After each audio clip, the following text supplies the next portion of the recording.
Everybody, welcome to Taste to Explore. My name is Darlene. Now today we're gonna be making something really sweet and tasty. We're gonna be making an old-fashioned fudgy brownie from scratch. So stick around as I walk over to the really basic ingredients to get started. What we need. Right here I have a cup of semi-sweet chocolate that I have melted, and I'm gonna explain about this in a minute.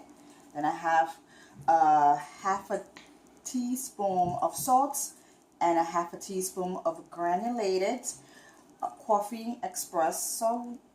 I'm going to explain about this in a minute. I have 2 large eggs. I have 1 cup and 1/3 of flour. I have 3/4 cup of melted butter. Then I have 3/4 cup of cocoa and 2 cups of granulated sugar.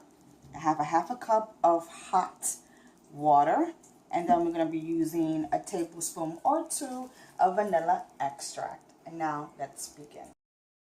Really easy. All you're going to need is a whisk, which I have here, a gravy whisk, and a bowl.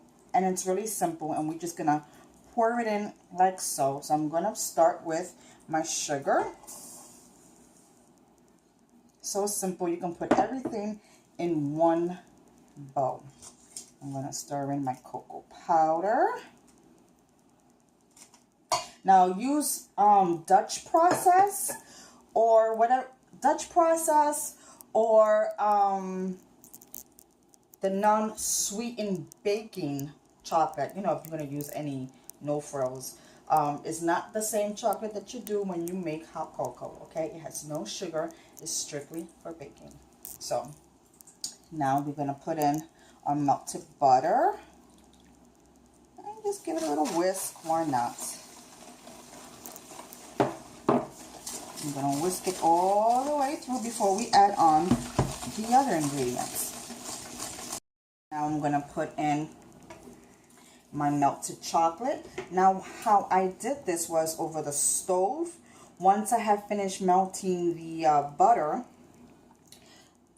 I used the same saucepan to melt in my chocolate in a very, very, very low flame.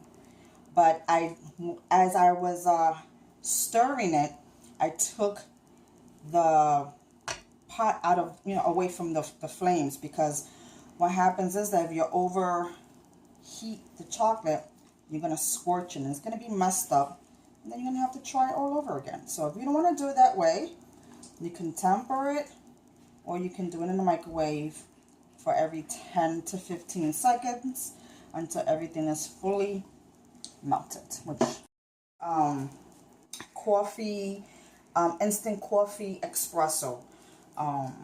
So don't forget that. Don't use the regular coffee granules. Use the coffee. Use the instant coffee espresso brand. Don't use the one that you have to cook and it's gonna, it's gonna have it all grindy, and we don't want that. Then we're gonna put in the eggs one at a time. And let me also say that if you don't want a deep flavored chocolate, you don't have to use it. That is just gonna heighten the chocolate flavor just a teeny more, for those chocolate lovers that want an extra chocolate. Well, it's gonna give it a nice, deep, rich flavor. So then I'm gonna put in my vanilla extract. And then whisk this to combine.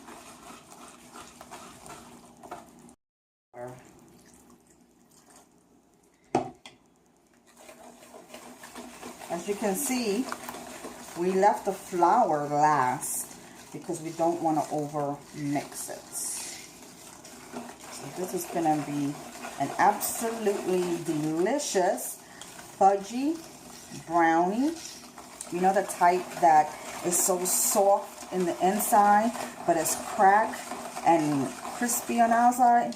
It's not really crispy, but it has like that nice little crispy topping. And the inside is all wet and just delicious. So now we're going to put in the last bit of the flour. Just going to work it in there so it don't clump up.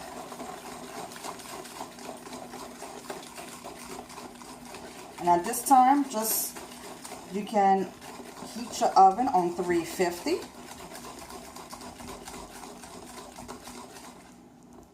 Just put the last bit and just stir to combine. Back while I finish mixing in all my ingredients. That was quick and easy and just using one bowl. And then over here I have a 9x13 and I'm using aluminum foil, and I had greased it inside. The reason why I'm using aluminum foil is because I want to be able to take out my brownies and then cut them into squares or whatever shapes. So it's easier to do it this way because these are the sticky, fudgy brownies, and you're gonna need something to lift up. Make sure they have long sides so you can grab and high sides so it doesn't, touch the pan. And of course, it makes easy cleanup. So I'm just gonna pour everything in, scraping all the goodness out.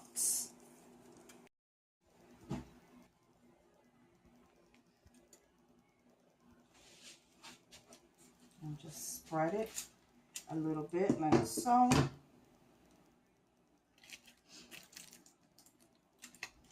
And let every corner gets everything okay. Good. Just do it like that so it can settle in. Alright, so put it in your preheated oven at 350, and it's going to cook between 30 and 40 minutes. You can put a toothpick in to, check it. It's not going to be wet, but it should have some moist crumbs on it, okay? So stick around. This is all done. Look how gorgeous, and it's a little bit cracky, but that's okay because that's how it is. Fudgy brownies are not perfect on the top. So welcome back.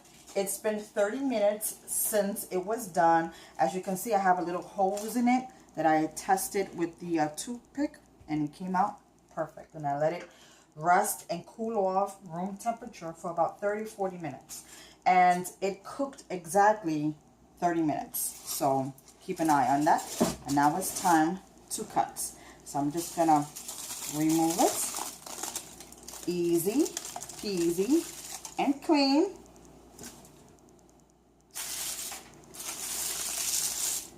Nice. I guess if you want it more thicker, you could have definitely used a smaller pan.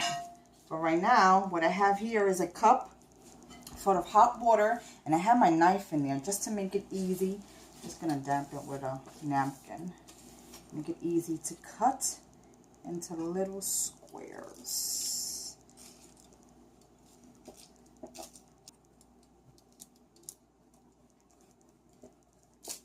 It looks beautiful.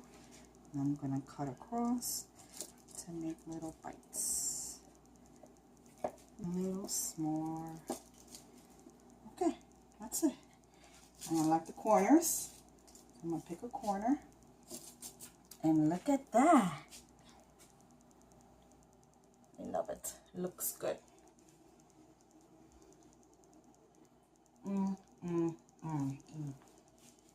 Thank you guys so much for spending time with me today in my kitchen. It's a pleasure. Now remember, this is the basic recipe for fudgy brownies. I have much more in store for you, so let's start off with the basic and then we'll move on up. So if you have a brownie favorite, let me know. Don't forget to subscribe and give me a thumbs up. Until then, I see you. And if you want it more stickier, then let it cook for 25-27 minutes, but the 30 mark was perfect for me. So until next time, bye bye.